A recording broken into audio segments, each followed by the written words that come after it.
My name is Margaret Lane. I am 68 years old, a retired seamstress, and a widow for over 20 years. I spent my life raising 2 children alone after my husband passed, working nights and weekends to make sure they had more than I ever did. I thought that meant I had a place in their lives, a permanent seat at their table. I was wrong. It happened 2 weeks before Christmas, in my daughter's living room, with the tree already lit and the scent of cinnamon candles in the air.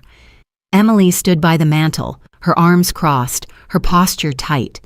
She didn't look at me when she said it. Her gaze was fixed on a small chip in her perfectly polished nail. "You won't be joining us for Christmas," she said, her tone clipped, almost rehearsed.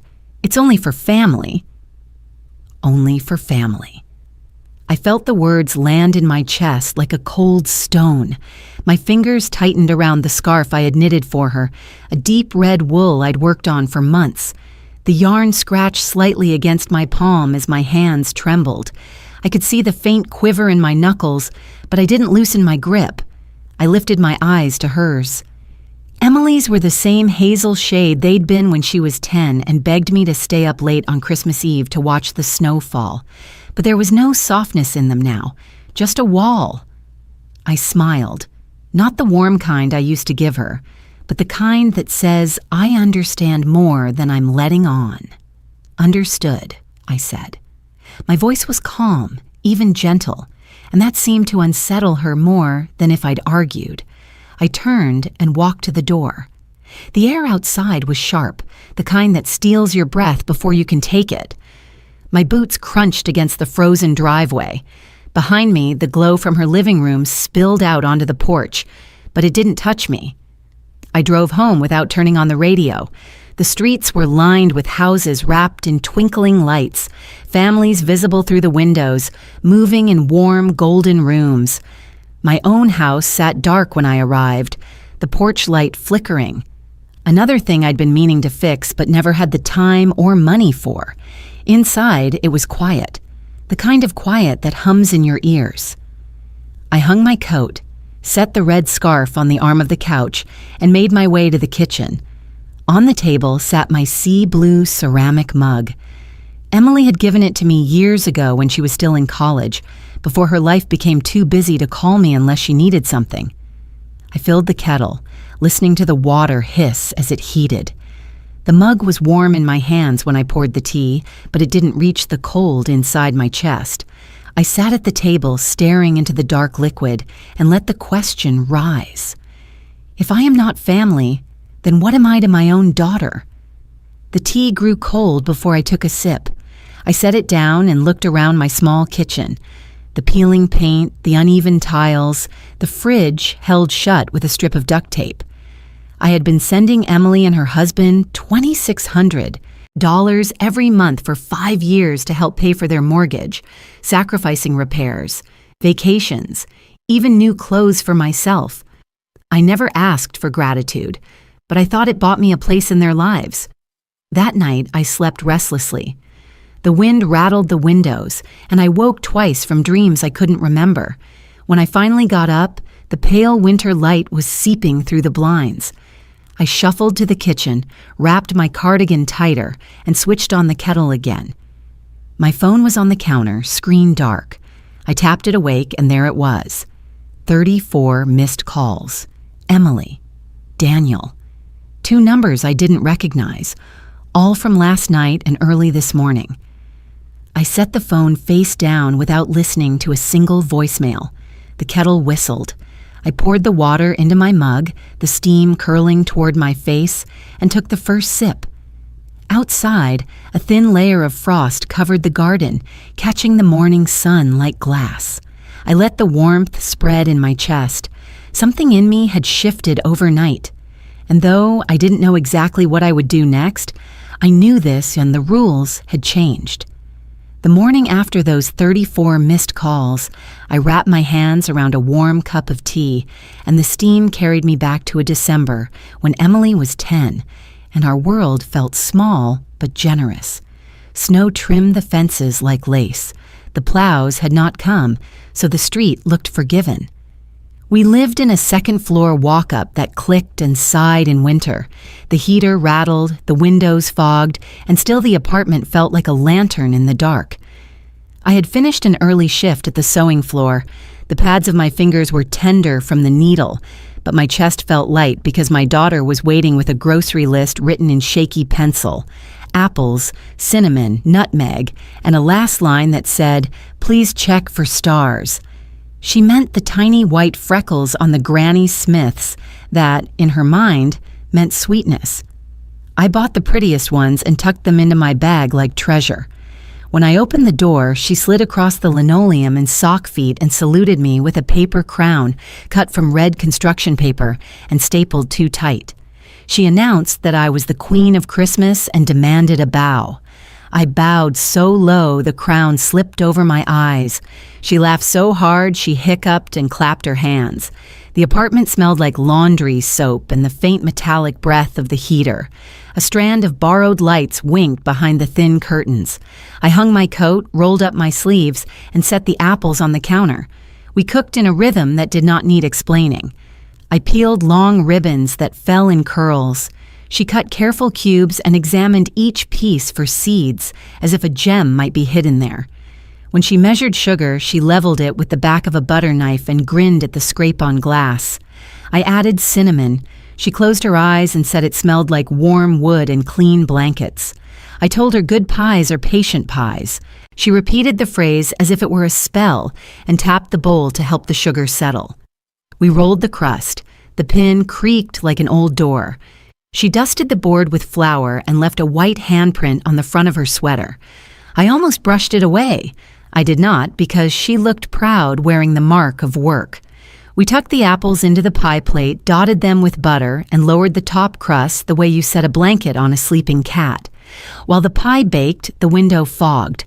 I wrote Merry Christmas backward with my fingertips so we could read it from the street. She copied the letters, smudged them into a cloudy heart, and declared that the window was breathing. The radio hummed low carols in the corner. We wrapped the few gifts we could afford on the living room floor. I cut paper into neat rectangles. She taped with enthusiasm. Nothing was square, but everything looked loved. We strung popcorn and cranberries for our thrift store tree. The timer rang. The pie came out bubbling at the edges, the kitchen filled with a sweetness that felt like forgiveness. We each took a small slice and blew across our forks. She burned her tongue, shook her head quickly, and insisted it was perfect. She declared it the best pie in Washington. I told her the secret was giving the sugar 1 extra minute to think. She promised to remember and asked if we could stay up and watch the snow all the way to midnight because she was certain you could hear it fall. We turned the lamps down and sat beneath the faded quilt I had mended until the stitches mapped the fabric like rivers. The streetlight drew a pale circle on the road. Within it, the flakes drifted like ash from a kind fire. Emily tucked her toes under my leg and traced the blue veins on the back of my hand. She said my hands looked like rivers. I told her they were. Rivers that always knew the way home. Before midnight, she slept with the paper crown crooked in her hair. I carried her to bed and stood in the doorway, listening to the soft whistle of her breath. The pie cooled on the counter and our small home smelled like cinnamon in safe places. I believed then that there would never be a Christmas without me beside her. I believed that love, once proven, had a permanent seat at the table. I folded the quilt, washed the knives, and set the kitchen in order the way I liked the night before a holiday. Years later, when she was in college and working weekends at the bookstore, she called to say she had found the perfect thing for me. I told her she did not need to buy anything. She said that was not the point. She came home for winter break with a simple sea blue ceramic mug wrapped in tissue and tied with twine. She said it looked like the ocean she wanted to see one day. I ran my thumb along the rim and felt the slight ripple of glaze. The cup sat in my palm as if it had been waiting. We brewed tea that night. She lifted her mug toward mine and said, "To patient pies and brave mothers." The words were playful. They landed in me like a promise. I keep that mug on the shelf where the morning light finds it first.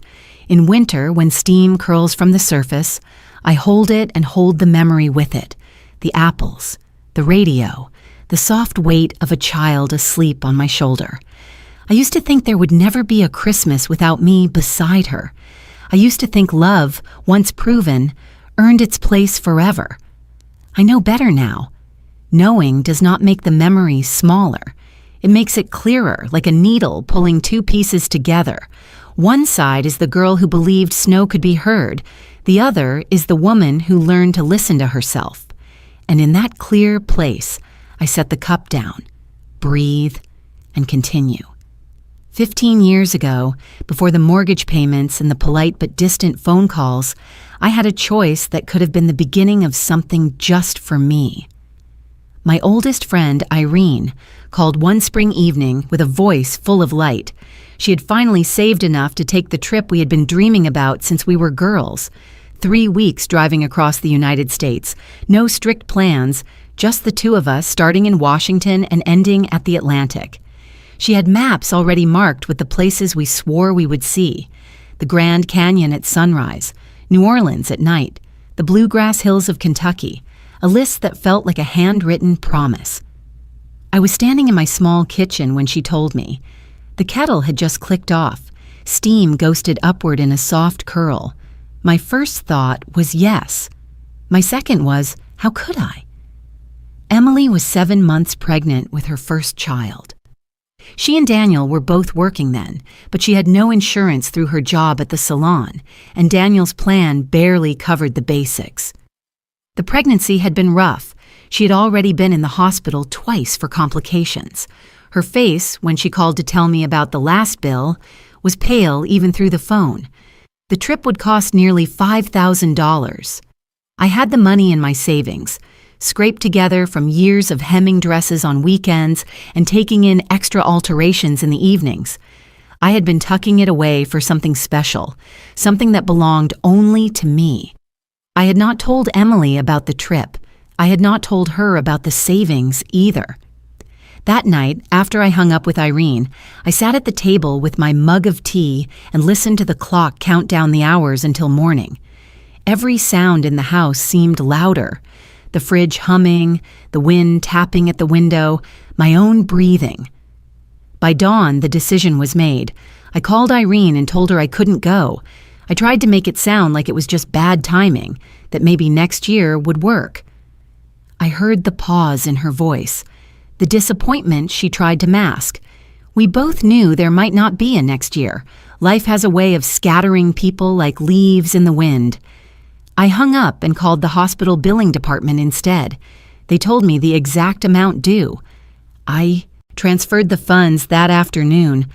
Emily cried when I handed her the receipt. She thought I had taken the money from my retirement account. She hugged me, her arms still strong around my shoulders, and said, "I don't know what we would do without you, Mom." I didn't tell her the truth, that I had traded my one dream of seeing the country for her safety, for her child. I told myself mothers are supposed to do these things, that no one needs to know the exact cost of love. I never told Irene the real reason either. She sent me a postcard from Nashville, a photo of a street lit in amber glow. On the back, she wrote, "Wish you were here. The music is as good as we imagined." I kept that postcard in the drawer with my sewing scissors for years, looking at it sometimes when the house was quiet. It reminded me of two parallel lives, the one I was living and the one I had set aside. Emily's baby was born healthy, a little girl with a loud, beautiful cry. I sat in the corner of the hospital room, watching Emily cradle her daughter, feeling something close to relief and exhaustion stitched together. I thought then that every sacrifice had been worth it, that nothing else mattered but her safety and happiness. I could not have guessed how the years would change that balance, how the ledger between us would quietly fill with one-sided entries. There were moments, in the years that followed, when I would see a photo of the Grand Canyon on a magazine cover or hear a song from New Orleans on the radio, and a small ache would flicker in my chest, but I would remind myself of that hospital room, of Emily's tired smile, and it would quiet. I did not resent her. Not then. This is the truth no one knows. It lives in the spaces between what I gave and what was seen. I never expected repayment. I never wanted her to carry guilt. I believed love, given freely, was enough to bind us through anything. But standing in her living room this year, hearing her say, "It's only for family," I felt that old decision shift inside me. For the first time, I wondered what might have been if I had said yes to Irene instead. For the first time, I realized that giving everything without boundaries does not guarantee you a place in someone's life. Some truths, once spoken even in your own mind, cannot be unlearned. The years after Emily's daughter was born should have brought us closer, but they did not. What began as a slow drift widened into a gap I could feel in every clipped message and every delayed reply. At first, she called often, sometimes twice a week, just to tell me something the baby had done. But those calls became less frequent. Soon they were replaced with short texts sent at odd hours. "Can you send it early this month?" Or, "We're running short on the mortgage again." No greeting, no photo of my granddaughter, just numbers and urgency.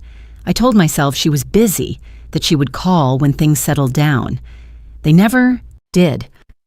I tried calling her instead, but more often than not, she let it ring into voicemail. When she did answer, her tone carried the distracted hum of someone scrolling through something else. I could hear the faint clicking of her laptop keys, the muffled sound of a TV in the background. "Sorry, Mom, I'm in the middle of something. Can I call you back?" More often than not, she didn't. The invitations that once came a month in advance, with a touch of excitement in her voice, now came last minute, if at all. One Friday evening in October, she texted at 5:43 p.m. "We're having dinner tonight if you want to come." I lived 30 minutes away. By the time I read the message, I imagined the food was already on the table. I didn't go. I told her I had plans, even though my plans consisted of reheating soup and reading alone at the kitchen table. When I did see her, it was usually because she needed something. Help watching her daughter when the babysitter canceled. A loan for a surprise car repair. The requests were often dressed in urgency, framed as emergencies only I could solve. I always said yes. The habit had become reflex, the way some people reach for a seatbelt before the car starts moving. Daniel was no better. His calls, when they came, were purely transactional. He once rang me at 9 o'clock on a Sunday morning, not to ask how I was, but to say, "We're a bit short on the property tax this quarter. Can you cover it until we get the bonus?" His voice was smooth, practiced. He didn't even try to make it sound like anything but business. I agreed because it was easier than asking why they couldn't manage their own bills. The worst part wasn't the money. It was the way their lives seemed to have space for everything but me. They posted photos of family barbecues I wasn't invited to, birthday parties I didn't know about until I saw the balloons in the background of some other picture. When I asked Emily about it, she would give a small shrug, as if it were nothing. We just kept it small. You know how things are. Yes, I knew how things were. There was one afternoon last spring when I tried to tell her I missed her. We were standing in her driveway. She had called me over to help rearrange the garage, but mostly I stood by while Daniel stacked boxes and she sorted through seasonal decorations. I said it gently, almost apologetically. "I don't see you much anymore." She didn't look up from the box of string lights she was untangling. "We've been swamped, Mom. Let's see how things look next month." Her voice was light, but the words felt like a closed door. I started noticing patterns. The calls came before bills were due. The invitations arrived when they needed a babysitter. The warmth that once lived in our conversations had cooled into something brittle. Even the thank yous felt mechanical, spoken as if checking a box. It dawned on me, slowly and then all at once, that I had become a kind of bank account with a heartbeat. They knew I would be there, that I would say yes, and so my presence required no thought, no care. I was convenient, dependable, and invisible. The realization did not arrive with anger, not yet. It came with a quiet, heavy clarity, like the first time you see the tide pulling away from the shore, and know it will not return in the same way. I began to pull back in small ways. I let a call go to voicemail. I took an extra day to answer a request. I stopped offering before they asked. These changes went unnoticed, which only confirmed what I suspected. By the time December arrived, the space between us was wide enough to hold the truth I had been avoiding. I was not a priority in their lives. I was a resource, not a relationship. And though part of me still hoped they might see me for more than what I provided, another part knew that hope was a thread wearing thin. It was only a matter of time before it snapped. The realization arrived without thunder. It settled like frost along the edges of my thoughts. I had become a line item on my daughter's monthly budget. That evening, I pulled the metal box from the hall closet and set it on the kitchen table. Inside were 5 years of bank statements, rubber banded by season. The paper softened at the corners from being handled and refolded. I spread them out in tidy rows, a quiet calendar of my choices. $2,600, withdrawn with perfect punctuality, month after month, year after year.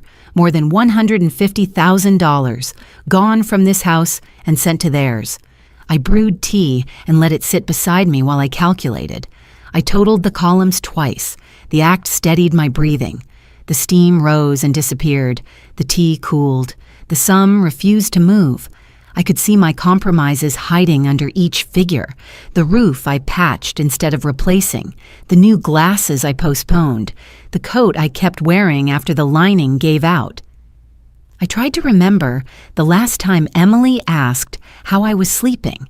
Memory offered nothing at all.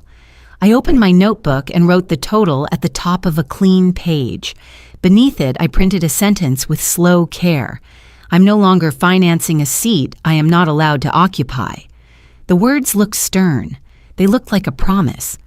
I read them once softly, like testing a key. The air in the room shifted. I picked up the phone and dialed the number on the back of my card. A recorded voice thanked me for calling and warned me that the call might be monitored. I entered my account number. Plastic keys clicked under my thumb. A woman answered. She said her name was Dana and asked how she might help today. I told her I needed to cancel an automatic transfer that paid an external mortgage. She asked for verification. I provided each answer in a steady tone, as if reciting a prayer I had practiced for years. She found the transfer quickly. She read the amount aloud, $2,600. She read the date, the BAWA, 15th of every month. She asked whether I wished to cancel effective immediately. I looked at the papers spread like wings across my table. I looked at my sea blue mug cooling beside my elbow. I thought about the way Emily had said the word family, crisp and exclusive, as if belonging could be narrowed by taste. I said yes. Dana paused. I could hear the soft travel of a mouse across a pad, the measured pattern of typing, the practiced breath of someone concentrating. Then it came through the phone. A click so small it sounded like a latch settling on a jewelry box. She said the transfer had been canceled. The status would update online within the hour. Nothing would move on the 15th. She asked if there was anything else. I thanked her. She thanked me. The call ended with a gentle tone felt lighter than I expected. I set the phone down and listened. The quiet had changed. It felt less like absence and more like room. I stacked the statements and squared the edges with the side of my hand until the paper made a tidy thump. I slid the bundle back into the box and pressed the lid until I felt the spring catch. The small ceremony steadied me. It felt like signing my name to a boundary I should have drawn years ago. I stood at the window. Frost filmed the garden beds. A sparrow hopped along the fence and shook its feathers against the afternoon cold. Inside, the kettle sighed. I lifted the mug. The tea was warm enough. I drank it for the comfort of swallowing something that belonged only to me. Fear did not arrive. Relief did. Cautious at first, then sure, like blood returning to a sleeping hand. I pictured shingles stacked on a pallet, a new water heater humming, a train ticket to visit Irene, a map spread across a table with no one to approve it but me. I wrote the date in my notebook and added one final line. Today I chose to be my own emergency contact. I underlined it once and closed the cover. The house creaked the way old houses do when they are settling. So was I. When the phone buzzed across the table, I let it buzz. The sound passed through the room and faded. I inhaled slowly. For the first time in a long while, the air tasted like mine. Morning light spread thin across my kitchen table. It made the wood look clean and a little unforgiving. I woke without an alarm, reached for my phone, and let the screen bloom against the dim room. 34 missed calls stood in a stack that looked like a ledger. Emily, Daniel. 2 office numbers, repeats that pushed past midnight into dawn. I did not open a single voicemail. I turned the phone face down beside the kettle. The house held the quiet that follows a hard decision, not empty, more like settled. I filled the kettle and watched the first bubbles gather on the metal. The porch was silvered with frost. A crust of bread waited on the railing where I had left it for the birds. Sparrows arrived in their brown jackets and got to work. Hop, peck, tilt, as if a small economy depended on our crumbs. The sight steadied me.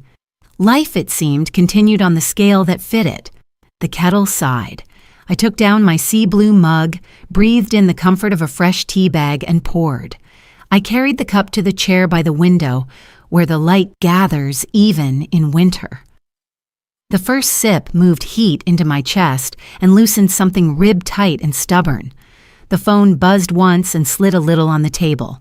I did not reach for it. I broke the heel of bread and tapped the railing with my knuckles. The sparrows scattered and returned in a flutter that made the frost lift like sugar.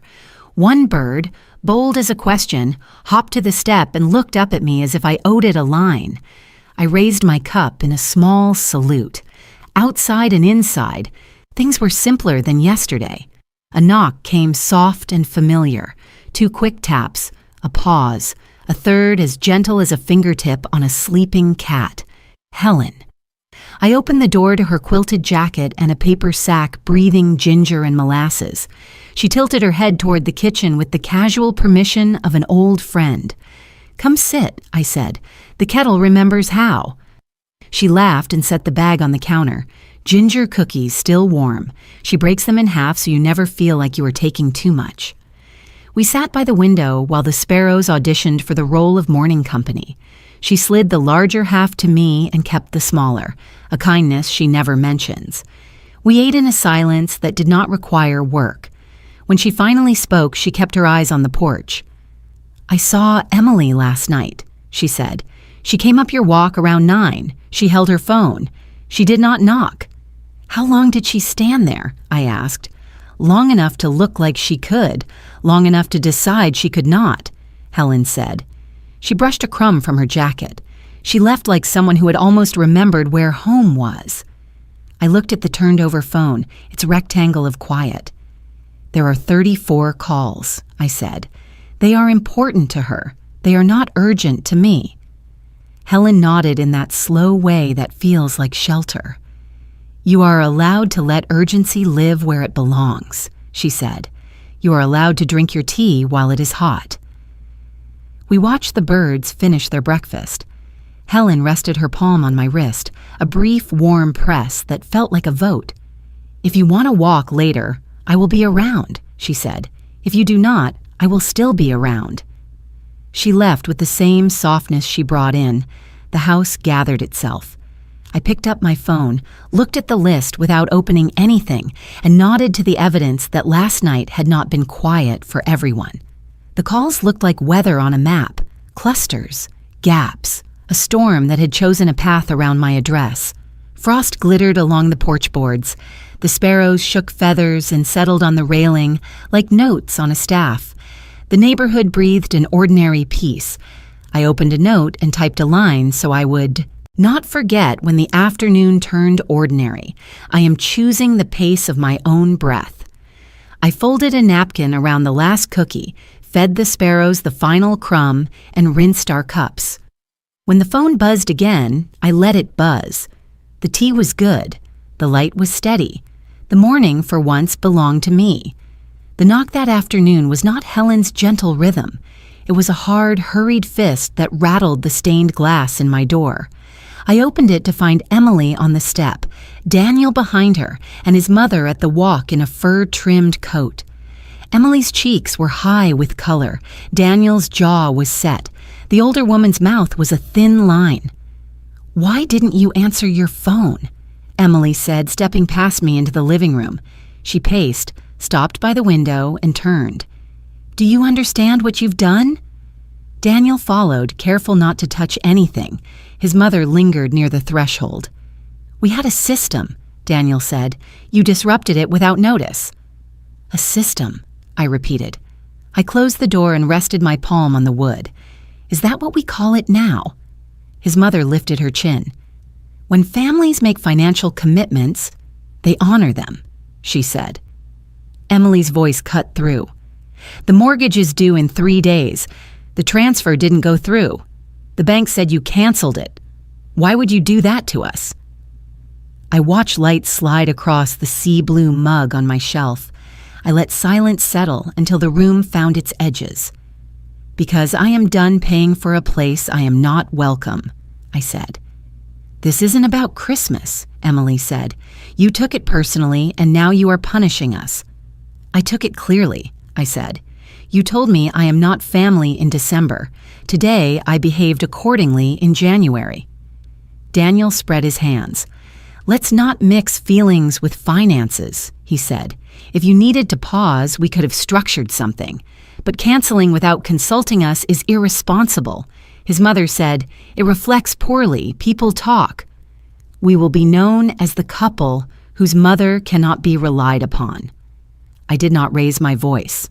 "For 5 years," I said, "I transferred $2,600 on the 15th, over $150,000 in total. I patched my roof, wore a coat with a torn lining, and postponed new glasses so the numbers would add up. No one asked whether that was sustainable." Emily's eyes shone. "We counted on you," she said. "We trusted you." "No," I said. "You counted on my silence. You trusted my habit of yes." I softened my tone. "If I am not family, I will not pay for a home I cannot step into. If I am family, I should be treated as more than a transaction. Either way, something changes today." Daniel let out a laugh. "You would put your daughter at risk to make a point." "I will let my adult daughter find her balance," I said. "I am not making a point. I am drawing a boundary." I faced Emily. "You told me it's only for family. Hear me now. If I am not family, I have no business funding your mortgage. If I am family, then you know where the table is." Thematic echo, steady as a drum. "If I am not family, I do not need to pay for a house I am not allowed to enter." His mother exhaled. "This is unbecoming," she said. "Women of our generation handle matters discreetly." "I am," I said. "In my living room, not yours, with the door closed." Emily's shoulders sagged, then lifted. "We could lose the house," she said. "Is that what you want?" "What I want is respect," I said. "What I need is air." I walked to the door and opened it wide. Light spilled onto the rug. "I am not yelling, I am not crying. I am telling you the terms of being in my life from now on. You can sit and talk like people who care, or you can leave and decide what to do next." No one moved. The spoon in the sink chimed. Daniel looked to his mother, then to Emily. "We should go," he said. "We need to talk to the bank." Emily looked at me, a dozen things flickering that did not become words. I saw the child under the woman. She turned now. Daniel guided her toward the porch. His mother passed me last. She did not meet my eyes. "Mom," Emily said from the steps, "will you answer if I call later?" "I will answer when there is something to answer," I said. "When the conversation is about us, not about transfers." They went down the walk together. I closed the door and slid the deadbolt with a click that sounded like a key returning to its pocket. The house exhaled. I stood a moment, then I dried the spoon and set the sea blue mug back in its place. I learned long ago that people rarely see themselves as villains. They believe their choices are justified, necessary even. That was true of Daniel, and it was true of his mother. Daniel came from a family that measured success in straight lines: degrees earned, jobs secured, houses purchased before the age of 35. His marriage to Emily was something he displayed with the pride of a man who had chosen well. But that pride was always tied to image. Every photograph had to be composed just right. Every holiday had to look curated. I could see it in the way he straightened his tie before opening the door to guests, in the way he rehearsed his smile in the reflection of a darkened window. For Daniel, the mortgage payment I sent each month was more than money. It was the invisible scaffolding holding up the life he wanted people to see: his co-workers, his friends from college, the neighbors. They all saw a man with a perfect home, a stable family, a wife who didn't have to worry about bills.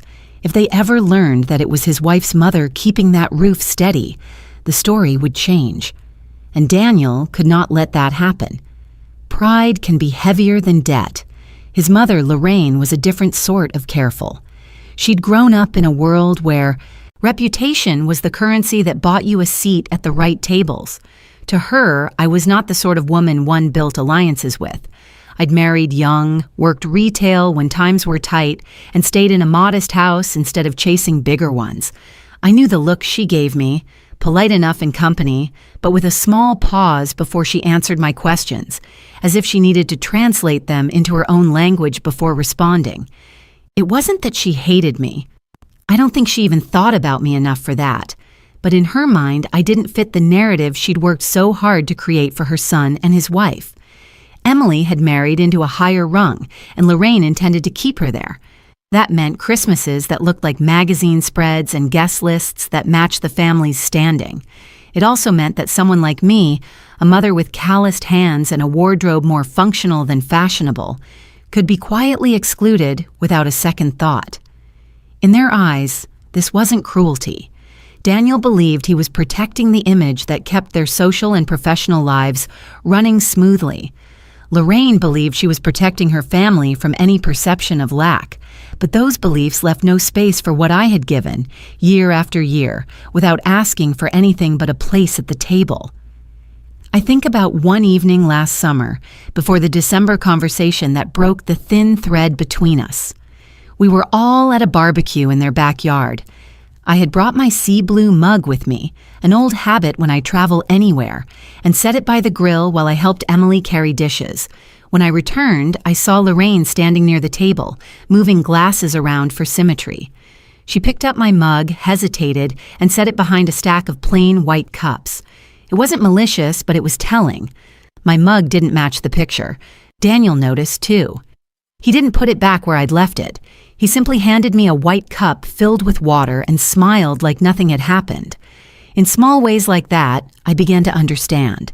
My place in their lives was conditional on my ability to blend in, to disappear when the scene required it. The day I canceled the mortgage payment, I knew I was pulling more than money out from under them. I was removing the quiet insurance Daniel had against failure, and I was removing the unspoken proof Lorraine had that her son's household could carry its own weight. I imagine that's why they reacted so sharply, not just from financial panic, but from the fear that the image they'd curated could crack. Understanding their motives doesn't soften what they did to me, but it does make it clear that, in their world, I was never truly part of the family circle. I was a supporting beam hidden in the walls, important but invisible. And when a beam stops carrying the load, people notice. They just don't always notice the years it spent holding everything up. Silence is not. Absence. It is a choice, and that week I chose it like a tool I had finally remembered how to use. My phone lived face down on the counter, a small black stone I refused to skip across my day. Calls stacked in tidy rows, voicemails multiplied, texts arrived with previews designed to hook my thumb, email subject lines bloomed with titles that sounded like alarms. Important. Please respond. Time sensitive. I poured tea instead. Every morning began with heat and water. kettle, steam. The soft weight of my sea blue mug. I spooned leaves, waited for the first rise of fragrance, and stood by the window while sparrows argued over crumbs on the railing. I trimmed an apple and dropped the seeds into the compost. I rinsed the board under a bright ribbon of water. The kitchen widened into a usable quiet. On Tuesday, Emily sent a message that started with Mom. She rarely used the word like that. She wrote that the bank needed confirmation, that this was a misunderstanding, that we should talk. I watched the notification fade. She knew I had canceled the transfer. She knew why, whether she liked the reason or not. Instead of replying, I pulled on my gloves and went outside. Winter asks for simple tasks: trimming dead stalks, sweeping the porch, shaking the rug. I brushed frost from the garden stones with the back of my hand. Small moons appeared. The gesture felt like erasing a mistake line by line. I clipped the lavender to its woody heart and promised it spring. The air pinched my cheeks. My lungs turned the cold into something bright. My phone sat inside on the counter. It could learn patience. Daniel tried a different approach. He wrote with tight politeness. He used phrases like moving forward and short-term arrangement. He suggested a temporary loan. He offered to add a modest interest rate to be fair. I read his email once and closed it. I made soup instead: onion, carrot, celery. While it simmered, I mended the tear in my winter coat, guiding the needle through the wool with the same care I once gave my customers' hems. Lorraine left a voicemail. Her diction was crisp. She said she regretted the tone of our last meeting and hoped I would reconsider in light of the bigger picture. I went to the shed and oiled the hinge that had been complaining since fall. The screw accepted the driver. The metal learned to glide again. Some things move when you turn them gently. Some refuse and tell you who they are. By Wednesday, the messages blurred into a chorus. I checked my phone at noon and at 5, like a worker clocking in and out. I read everything. I replied to nothing. The discipline was not anger, it was rest. For years, I had reacted in real time to other people's emergencies. Now I measured my hours by different needs: laundry rinsed and hung, a letter to Irene folded and stamped, a list of roofers to call when the thaw came. My life, even small, could be fuller than their alarm bells. In the evenings, I walked with Helen. We took the long way to admire the few yards where winter did not cancel color: red twigs, yellow grasses, the stubborn green of rosemary. I told her my plan: save 3 months of what I used to send, replace the porch light, schedule the health checkup I had delayed. Helen listened with her feet keeping pace and her mouth quiet. Thursday brought a letter from the bank addressed to Emily and Daniel. I recognized the format: a notice about the loan, a dry murmur of consequences. It was not my emergency. I slid the envelope under a magnet on the fridge. The paper looked harmless. The timing did not. I kept my distance today. I baked cornbread because the house felt cold, and the oven is a kind heater. When the phone rang during the golden middle of the bake, I let it ring. The timer and I had an agreement. Power sits differently when it is quiet. It does not parade, it does not demand applause. It is the calm hand that turns the cup upright, the voice that says no once and does not explain. By Friday evening, the calls had thinned to texts. Emily wrote that she wanted to see me, that she was ready to talk. I wiped the table, set my mug in its round of sunlight, and decided I would answer tomorrow. Silence, kept with care, had returned the room to me. I intended to live in it. Helen knocked on Saturday afternoon and invited me to dinner with her family. Nothing fancy, she said, roast chicken and a salad Sophie liked because the croutons were garlicky. I almost said I was tired. Then I heard my own voice accept. She squeezed my forearm the way women do when words might tip a cup and spill everything.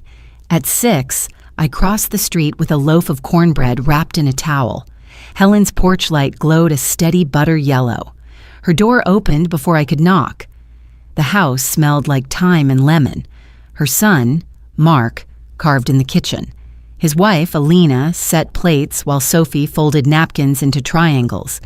They greeted me without surprise, as if I belonged to a list they reviewed every day. "Seat of honor," Helen said, pulling out a chair that faced the window. A small place card waited there, my name in careful pen. I had not seen my name on a table in years. She noticed the cornbread and made space in the center. No one shifted it aside for symmetry. Mark asked how I liked my chicken, dark meat or breast, crispy skin or not. Alina slipped a dish of olives beside my plate because Helen had told her I loved them with chicken. Sophie climbed onto the chair next to me and whispered that she had practiced a magic trick. She could make a grape disappear with a napkin and patience. I promised to be amazed. When we sat, Helen touched my wrist. "We light a candle for the people at our table," she said, striking a match. "Tonight, that includes you." The flame caught. The glass chimed faintly when she set it down. It felt like step one of coming back to myself. Dinner moved with the ease of people who learned how to pass things without ownership. Mark offered the platter to me first. Alina poured water before wine so I would not feel pressed.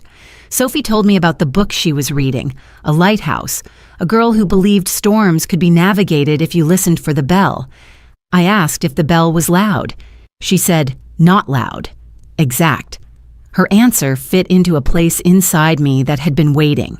Conversation drifted to small neighborhood things, a stray cat that adopted Helen's porch, the maple that would need trimming come spring, the new baker at the corner shop who dusted lemon bars with too much sugar and would learn. No one asked about money. No one calibrated their tone to manage me. When someone asked about my week, it was to hear about frost on lavender, cornbread baked for warmth, a hinge that had finally stopped complaining. After we ate, Alina brought tea. She did not ask what cup I preferred. She reached into the cabinet and took down a sea blue mug that looked almost like mine. "We found this at a yard sale," she said. "It seemed like the right color for good news." She set it in front of me without ceremony. The handle fit my hand. The glaze had a soft ripple that matched the one on my own. I lifted it. Something unclenched between my ribs.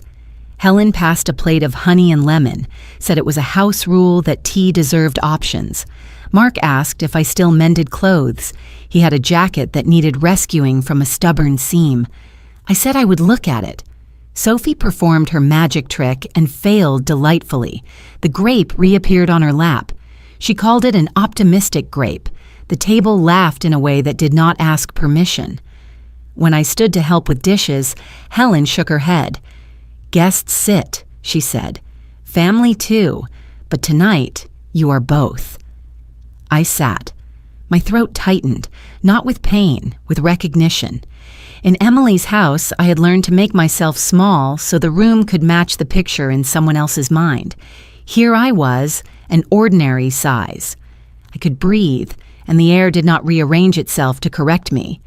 Before I left, Helen wrapped pieces of chicken for my Sunday sandwich and tucked them into a brown bag the way my mother once did. At the door, she said, "We like seeing your light on at night." Sophie's hand slid into mine for a quick squeeze, a child's vote of confidence. I stepped into the cold. The porch light held steady. Across the street, my house waited. Not lonely, only quiet.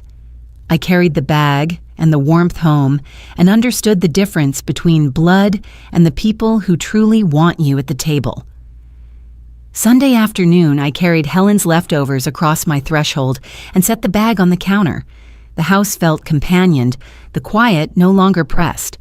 I warmed a plate, turned on the old radio, and poured tea into my sea blue mug. Outside, winter gave the garden a clean outline. Red twigs, pale sun, a sparrow steering with one bent feather. My phone lay face down on the table. Today, I owed no device my pulse.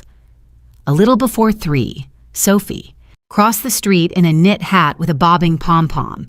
She knocked twice and leaned to the glass. I opened the door and a pocket of cold rode in with her grin. "Mom says I can borrow you for an art emergency," she announced. "I'm making a poster about people I admire, and I need glue that behaves." "I have the polite kind," I said. "It minds the corners." She hoisted a scuffed folder and a veteran stapler. We sat at my kitchen table. She unpacked images, a lighthouse, a violin, a woman mending a bright square into a quilt, a pair of running shoes, a jar of honey. "These are the keepers," she said, tapping each before peeling off her mittens. We sorted the pictures into tidy islands. When she ran out of room, she made room by scooting an elbow and trusting space to appear. I handed her a glue stick. "We respect the corners," she repeated, ceremonial as a judge. We worked in a hush that felt like concentration's favorite music. The radio found a summer song. She hummed. I trimmed a stray edge. The house relaxed. After a time, she pushed back her chair and looked at me with a gaze too steady for 8. "Can I say something that might sound too big?" she asked. "Try me," I said. She drew a breath like a swimmer at the end of the dock. "I wish you were my grandma." She said it plain, the way children label the world so it will sit in the right spot. I laughed, quick and bright. Heat lit the backs of my eyes. My hand found the rim of my mug because I needed to hold something that would not move. "That is a generous wish," I said. "It might not fit in the living room." "We can put some in the hallway," she said, practical. Then she dug in her pocket and unfolded a narrow slip of paper. I learned how to say it another way. "But Margaret, I wish you were my grandmother." She pronounced each word with care, balancing the sentence like a tray of water. The words crossed the table and settled between us with the softness of a bird choosing your shoulder. I did not cry.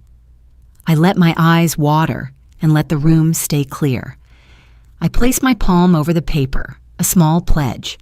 "Thank you for trusting me with that," I said. "It belongs to me now, the way your magic trick belongs to you, even when the grape refuses to disappear." She grinned, relieved. "Grapes are honest. That's their problem." She took a sip of water and surveyed the poster. "We need one more picture, someone pouring tea." We did not have such a picture, so we made one. I set my mug on a square of blue paper. She traced the circle. I cut a neat handle. She glued it near the lighthouse so the beam would keep the steam company. She smoothed the last edge and patted it twice, the way Helen pats bread. "Does it look finished?" she asked. "It looks like a room with a light on," I said. She packed her folder, then hovered in the doorway of a thought. "If you want," she said, "I can sit on your porch sometimes when you drink. Tea, I can be the person who says, 'ah,' when it tastes like a good idea." "I would like that," I said. "We can listen for the bell in storms." She saluted with a mitten. "See you, sea blue lady." She hopped down the steps and crossed the seam where our yards meet. When the door closed, the house did not feel smaller. It felt stitched. I slipped the folded paper into my notebook and wrote the date beneath it. My phone blinked on the table. It could wait its turn. I washed our glue-sticky scissors and left one clean cup to dry. The afternoon settled into place. Not heavy, exact. Somewhere a sparrow knocked frost from the railing. In here, my mug kept its warmth, and my chest did too. A sentence had landed in my life and taken root, and I intended to water it. By March, the snow had thinned into patches, like scraps of an old quilt the season was reluctant to fold away. I stood on my porch with a list in one hand and a hammer in the other. The roof line over the steps had sagged for 2 winters now, and I decided it was time to stop stepping around the problem. I hired a local carpenter for the heavy work, but I handled the sanding and painting myself. Each stroke of the brush felt like giving the house a new sentence, one that started without apology. When the last coat dried, I set a row of clay pots along the railing. Into them, I pressed the beginnings of spring. Lavender for loyalty, marigold for resilience, pansy for thought. The soil was cool in my hands, but it yielded easily. I watered each plant and pictured the blossoms filling in, bright enough to greet any passerby without asking who they were to me. One afternoon, while clearing out the corner of the closet where boxes go to forget themselves, I found the envelope with my savings ledger. Years of sending money elsewhere had kept this envelope thin. Now, it was fat enough to fold with purpose. I opened my laptop, went to the airline's website, and typed a name I had not said out loud in years. Irene Wallace, my friend from college, now living in Oregon. For 20 years, she had invited me to visit, and for 20 years I had said someday because someone else's needs always came first. I booked the ticket for late May, when Oregon's roses would open, and sent her a message. I am finally coming. She replied within minutes. I'll meet you at the gate. No questions about why now, no scolding about why not sooner. Just joy, pure as spring rain. Helen noticed the change in my step before I did. Your porch smiles now, she said as we shared a pot of tea one cool morning. Sophie had drawn me a postcard of a lighthouse with a teacup for a lantern. It sat propped by the kitchen window, catching the first light. Inside, my sea blue mug remained on its shelf, exactly where it belonged. I had stopped using it every day. It was no longer the cup I clung to when the house felt too empty. It had become something else, a marker of a chapter I could revisit without living, inside it. Some mornings I still reached for it, not out of habit but by choice. I could cradle it without feeling the weight of all the winters it had witnessed. Preparing for Oregon became a quiet celebration. I bought a sturdy suitcase, the kind with wheels that glide instead of complain. I tried on my good walking shoes, the ones I'd been saving for years, and decided they deserved real roads. I called a roofer to inspect the house while I was away. He complimented the fresh paint on the porch and said the structure was solid. I told him I was solid too. One day, Emily sent a short message. I hope you're well. I read it without bitterness. It was not an apology, but it was not nothing. I chose not to reply right then. My life was busy with planting and packing, and I had learned that answers given too quickly can steal from the present. The morning I planted the last marigold, Sophie wandered over with a packet of sunflower seeds. These grow tall, she said. They'll see over the fence. She knelt beside me and pressed the seeds into the soil with small, certain hands. When you're in Oregon, I'll water them. It was the kind of promise that stretches across a season, steady and patient. As April leaned into May, the porch filled with green. I would sit there in the evenings, a book on my lap, listening to the neighborhood wind itself down. Sometimes Helen would wave from her kitchen. Sometimes Sophie would sit beside me and narrate the shapes in the clouds. The air smelled of thaw and things beginning. I knew there would be other winters, other phone calls I would let ring or choose to answer. But I also knew there would be summers in Oregon, seeds that grew tall enough to greet me when I came home, and mornings when I chose the sea blue mug simply because it matched the sky. Freedom, I had learned, was not about leaving everything behind. It was about deciding what to carry forward and what to set down. The mug stayed on its shelf. The ticket to Oregon stayed in my purse. And I stayed in my own life, fully, like the porch under its new paint, ready to face whatever weather came next. Sunday settled softly into the house, and the porch smelled faintly of paint and damp soil when the phone rang. I almost let it go quiet. Then I saw Helen's name. Her voice was bright, practical, familiar. Come over for dinner this Sunday, she said. My family wants to see you. I could hear dishes being stacked and Sophie laughing in the background. I said yes without the old apology in my throat. The word fit, simple and right. I stood at the window with my sea blue mug and watched the sun slide low. The tulips I planted in March were open to the light, red, yellow, and the shy purples that look bruised until dusk makes them brave. The sky turned the color of ripe peaches. A train sounded far off like someone clearing their mind. I smiled because the evening did not ask me to prove anything. It simply asked me to arrive. On Sunday, I carried a salad with roasted carrots and mint across the street. Helen's door was open to warm air and the clatter of plates. Mark was basting a roast. Alina set a second glass for water because she remembered I liked to choose. 2 of their cousins had come by with a pie. A neighbor dropped in with bread still warm from the oven. No one asked who I was to them. They had already decided. Dinner was easy. Voices rose and fell like a tide that knows the shore. When someone asked about Oregon, I told them about the ticket tucked into my purse and the map Irene would spread on her kitchen table. Mark lifted his glass to first trips taken on time. Alina asked about trains through the Cascades. Sophie leaned her head on my shoulder and said lighthouses are bravest when storms forget to be polite. I felt entirely included. After dessert, we stepped onto the porch. Evening gathered in the trees. The street carried the soft hush of neighbors choosing lamps. Sophie watered the new sunflower bed and told the seeds to stand tall when they met June. Helen touched my elbow and said she had something small. She opened her phone and read, "Sunday dinner at 6.